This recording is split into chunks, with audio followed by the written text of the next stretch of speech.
Hi guys and welcome to my YouTube channel.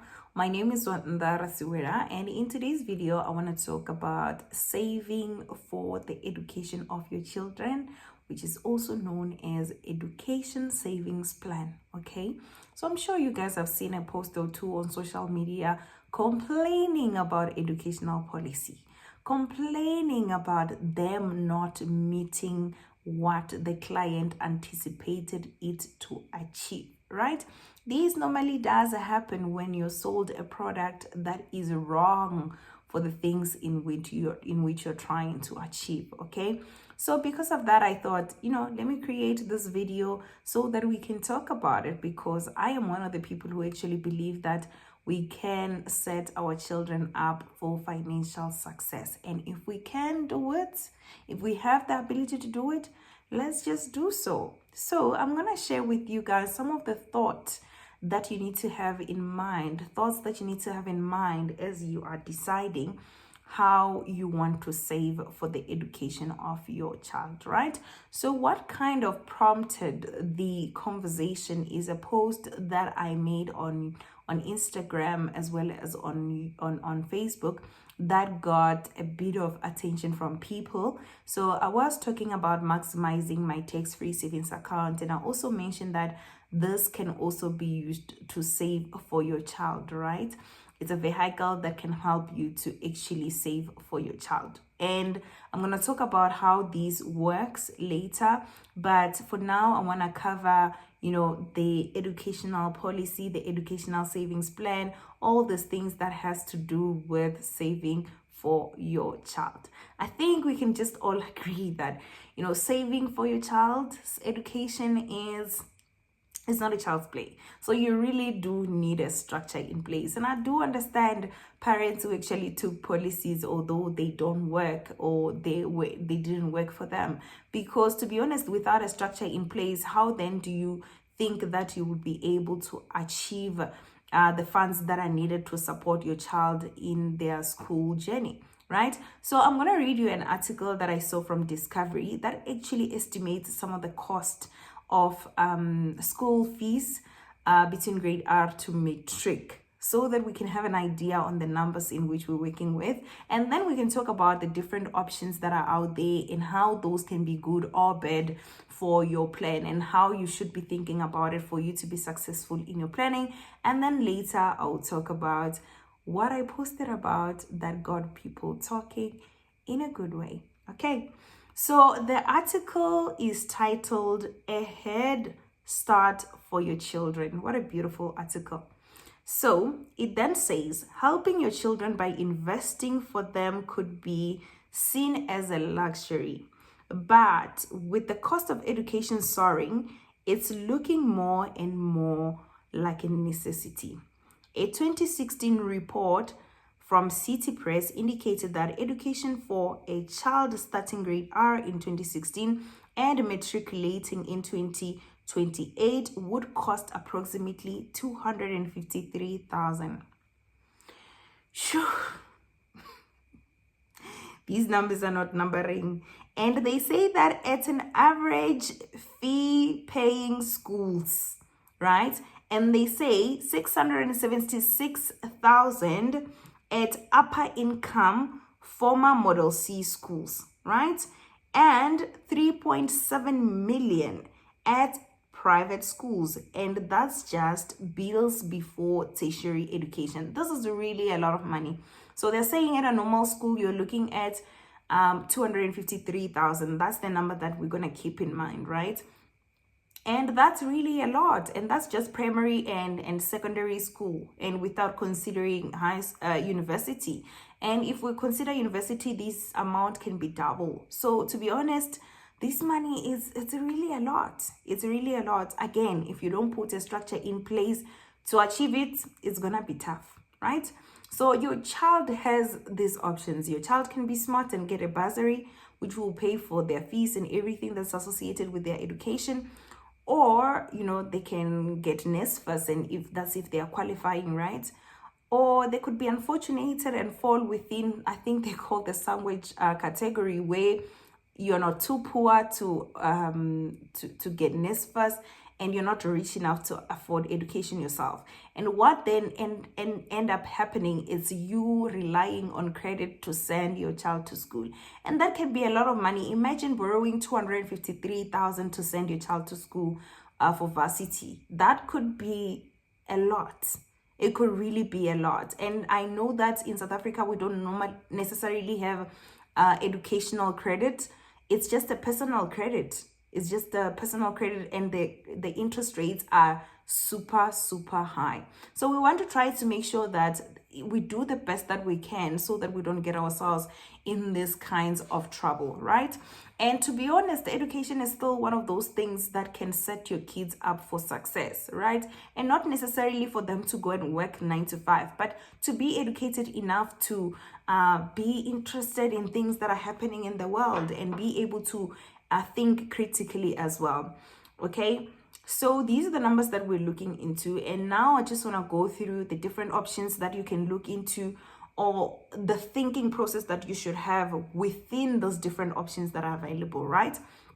So what I've seen is that a lot of people can relate with using the bank, right? People trust the bank. The bank has been available for the longest time and it's trustworthy. So people then just use the bank for literally anything and everything, right? So people then start saving the money for the education of their children in the bank facility and hoping to get whatever return that they get, and use whatever money that they've put in there, right? The sad part about the story is that the inflation for educational fees is higher than that of consumer price inflation. Like, education is just increasing at a very high rate. So I don't think that putting money in the bank would be able to beat inflation. So you're dealing with two problems here. You're dealing with the fact that it might not beat inflation, meaning that your money could erode in value, meaning that you may not achieve the plan that you're anticipating to achieve. Number two, that means you're not even achieving any kind of growth because your money is just decreasing in value. Okay, so that's something that you need to be thinking about if you're using the bank, right? So this brings us to the second point, which is, when it comes to educational planning, you need to think about it this way. You have the savings portion, you also have the investing portion, right? So if you are planning for a child who's already born, right, that means that you have the savings portion, which is maybe if a child is 5 and then they're going to school next year when they're 6, that means you're saving already for next year. This money that you're saving this year for next year will definitely not have any kind of growth or any tangible growth, right? So that means you're just accumulating funds so that you can pay school fees year on year for the time being, okay? And you also have the investment portion, which is then the medium to long-term plan. Sorry about that. So with that, you're looking into high school fees as well as varsity fees, right? These two must happen concurrently, okay? Because savings is not the same as investing. Saving, you accumulate funds for utilization, and investing, you're putting money away so that it can grow, right? Like I said, 253 is a lot of money. So you want it to grow, want to beat inflation, to also grow, right? So you need to be able to decide on the product in which you're going to use, also considering that, okay, certain portion should be for saving because you're going to use it next year, but a certain portion should be for investing, looking at maybe medium to long-term kind of strategy and medium to long-term type of products so that it can also grow, right? These lead us to an option number 2 that people use for education plan, which is unit trust, right? The reason why people would go for unit trust is that it has been used for many years. Unit trust have been existing for a while now, right? And unit trust that invest or focuses on equity have a little bit of a higher chance to beat inflation, right? Because unit trust or equity is aggressive, so therefore it can give you a potential higher return. So that's why people use unit trust, right?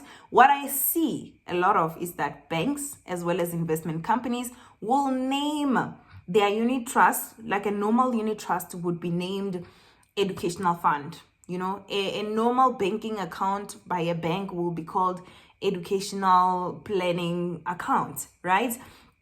So what we need to keep in mind is that there's nothing special about a unit trust that focuses on education. It's just in a unit trust. What we need to focus on is that what is that unit trust investing in, and what kind of growth can I anticipate, and how long will I be able to attain the growth that I'm anticipating? So you're considering two factors here that are very important that you should be looking at every time you're deciding on what to use. One is the return on investment. Two, underlying assets, because they will determine the return on investment. And most importantly, the time frame. How long do you have until you achieve this return that you're anticipating? Because when it comes to school, there's time frame in it, right? So when your child is starting primary school, maybe you have 7 years until they start high school. So you need to also look into maybe a medium term kind of product that in the 7 years would have gotten you enough money for you to be able to pay for the high school education, right? So those are some of the things that you need to look into if you're considering unit trust. Would this unit trust be able to help you to achieve the level of growth that will give you enough money that will allow you to send your child to school in secondary school, right? And of course, these also highly depend on the contribution that you make, right? Or the lump sum that you're starting with, okay? So think about all of those things when you're looking into unit trust, right? And of course, don't just take any product that they give you, because they can give you a unit trust that focuses on money market, and that's just as the same as maybe investing in the bank, because money market doesn't have too much growth, right? So you need to be able to think about these things as you're deciding if a unit trust is good for you or not. Ultimately, it should beat inflation and it should give you real growth. Okay, now going into the famous educational policy. Sure, bangagits, yo, it's painful. It's painful. The stories that we've seen are shame. Like, a lot of people have suffered in the name of educational policy. And I know that sometimes it's lack of knowledge, because a lot of us do not even know how they work, the products themselves work. And because you don't even know how it works, it's very difficult to interrogate if this is the right product for what you're trying to achieve, unfortunately. So educational policy, it is some form of insurance that then allows you to make a contribution on a monthly basis for a certain period of time so that you can get a payout. So you can make a lump sum together with contribution, or lump sum alone or contributions alone, for a payout at the end of the policy. Okay, so what is normally common on this type of policy is that there are some sort of an endowment policies, right? So they have a lock-in period. You'll find that they have a minimum lock-in period of 5 years, and within that 5 years you cannot withdraw, and you cannot even stop the contributions, right?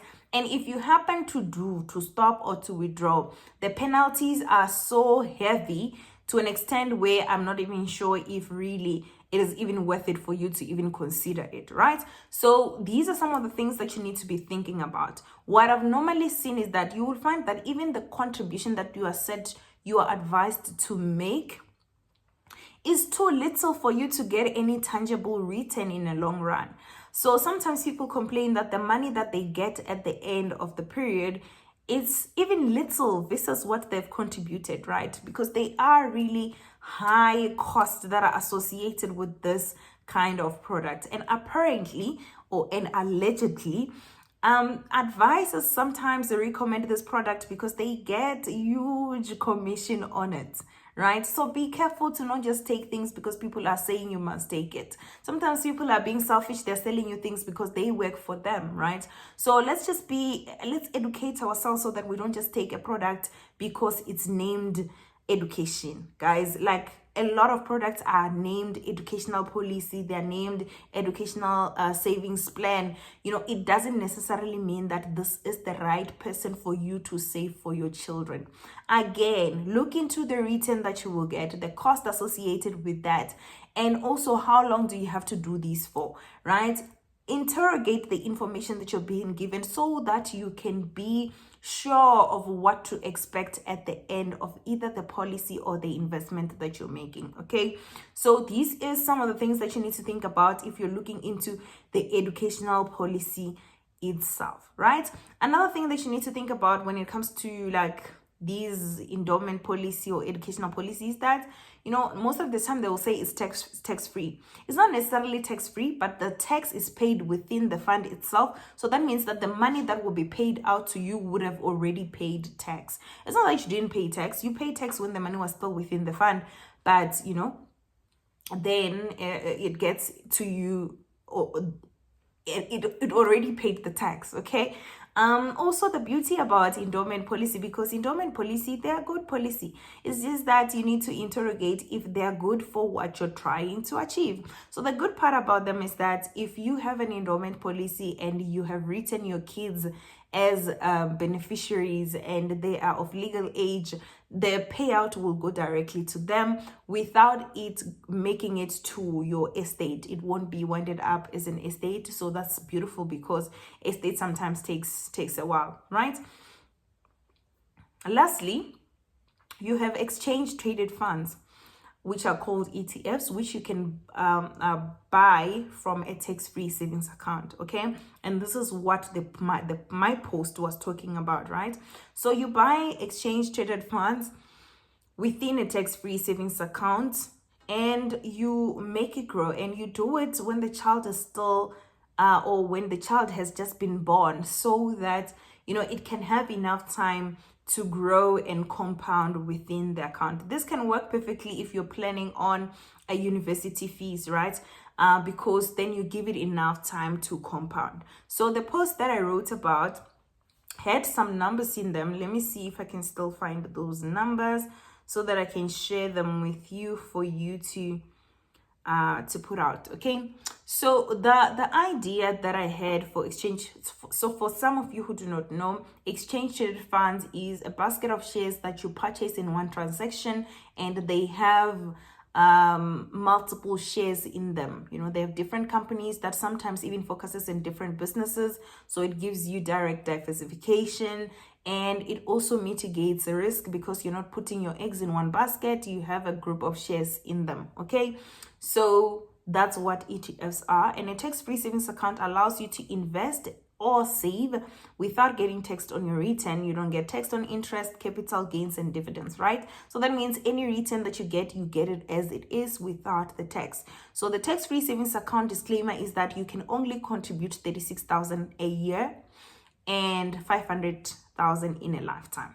So keeping that in mind, right, the idea was you contribute for your child 36,000 per year, and you contribute it for 4 years, right? You contribute it only for 4 years. So the thinking here is that it's not like you have 36,000 lying around, but at least for the 4 years you try to do it. You sacrifice so that you can get to do it, and you want to be able to have a lump sum of money within this account that can compound over and over and over again for the long period of time, making more money and interest on interest for a very long time, so that it can grow, right? So you do it very early on at a child's age, so that when they are at a university, you already have lump sum that you can use.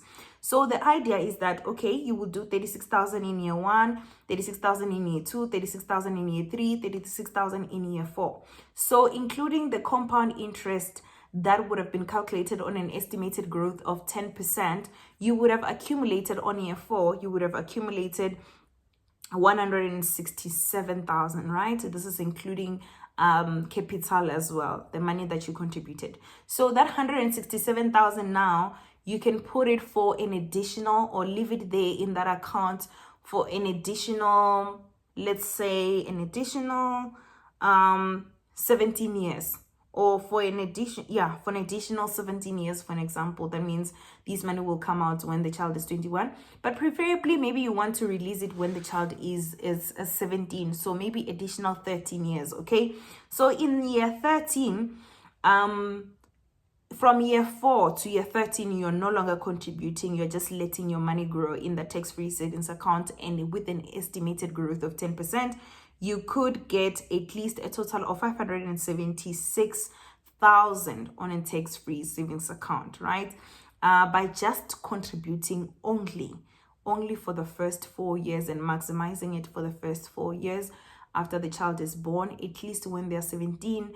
With that contribution that you have made of maximizing it annually for 4 years, you can get 576,000 into that account, and you will be able to at least afford education for university. So that's just another idea, but it doesn't mean that you have to go with it this way.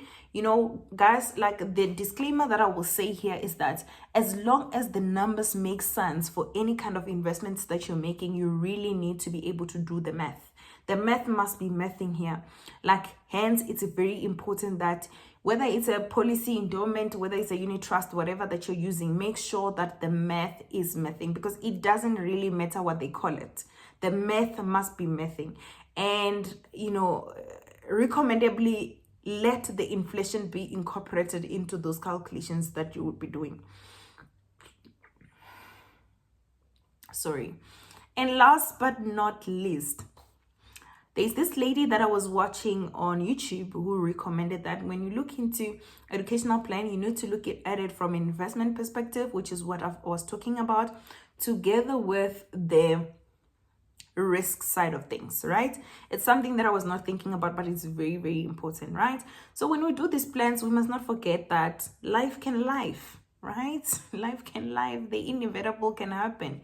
You can get disabled, you can get disability, you can get rare diseases, you can die, right? And we need to think about that as we plan for our children, because the investment side also consider, or it works when we are alive.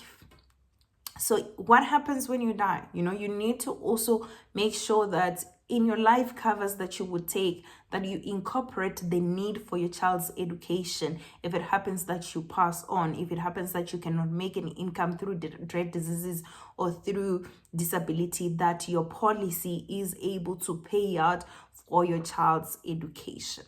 That will be it from my side. If you watched until the end, please give me a purple heart. And if you watch until the end and you have posted the purple heart, also reach out to me on my Instagram through DM at Zwanda_Nana for your airtime. I'm gonna give you an airtime. So I am rewarding people who actually watch my videos until the end, because you guys are the reason why I get paid. So goodbye, cheers.